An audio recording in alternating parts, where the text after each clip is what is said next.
a bit of finance and a little bit of history here on Mike in the Night. Now, we spoke of something very important. So, Russia to print new Syrian banknotes as Reuters. Damascus plans to redesign and revalue its currency in a bid to restore confidence. And what are they going to do? Right here. Damascus recently decided to give the severely devalued Syrian pound a makeover and remove 2 zeros from the currency. You got to watch out with removing zeros. We brought this up on Mike in the Night, and we discussed it, and boom! Remember, we brought up this article in 2017. New peso introduced in Mexico. Currency starting today.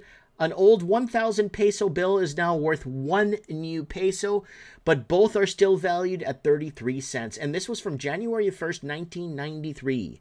Americans are headed to the border with this New Year's weekend are in for a surprise. The money has changed. The new peso, 1,000 pesos, is worth about 33 cents, is now still a single peso, about 33 cents. Now, I'm bringing this up because it's important. We brought this whole peso thing up multiple times on Mike in the Night because they removed zeros. Now, here's the problem. From people I know that I've discussed, that I lived in Mexico for 2 years. Remember, guys, in 1993, when they did this, and they removed the zeros and created the 1 new peso, 1,000 pesos used to buy you 12 tortillas. This is what I was told. 1,000 pesos would buy you 12 tortillas. In 1994, the next year, the new 1 peso bought you 1 tortilla. You see how they did that? They removed the zeros to try to control the hyperinflation. But I'd rather keep the 1,000 peso bill and buy my 12 tortillas instead of buying the 1 tortilla for the new 1 peso. You see how they did that? You see, and that is really, really dangerous. And the Canadian dollar is so devalued, right? Oh, Mike, the Canadian dollar is going strong now. No, the Canadian dollar is not strong right now. It's only doing well because the American dollar is slightly going down. That's it. That's the only reason why Canadian dollar is going well. Canadian dollar is hinged on Chinese money laundering in Canada. It's the 6th or 7th biggest industry in Canada is Chinese money laundering. Real estate through Chinese money laundering and fentanyl and Chinese gangs. That's what's keeping Canada afloat. Right? And that's why Trudeau went down to Mar-a-Lago when Trump won, to protect Chinese communist interests and fentanyl.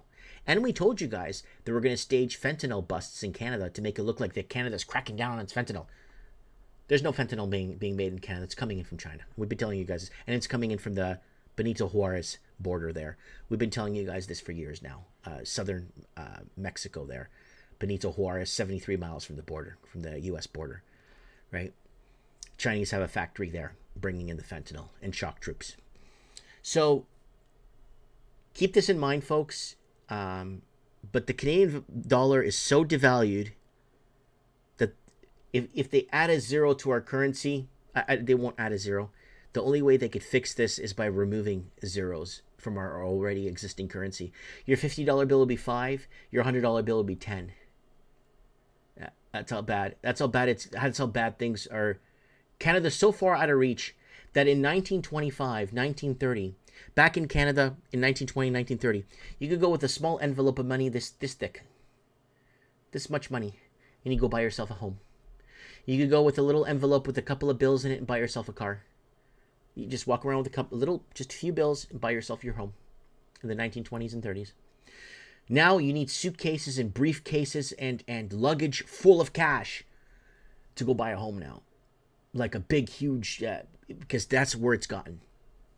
Canadians have been competing with money laundering from China, and that's why governments in Canada were giving you first-time home buyer loans, supply and demand, and creating artificial shortages. And remember those real estate agents? If you don't buy anything now, you'll never own anything ever in your life. You'll be bought out forever. And those real estate agents were making videos about me, calling me retarded and making fun of me. And now people can't sell their condos anywhere in Canada. Nobody wants them. That's where we're at right now. So, guys, that's a little bit of finance for you guys there.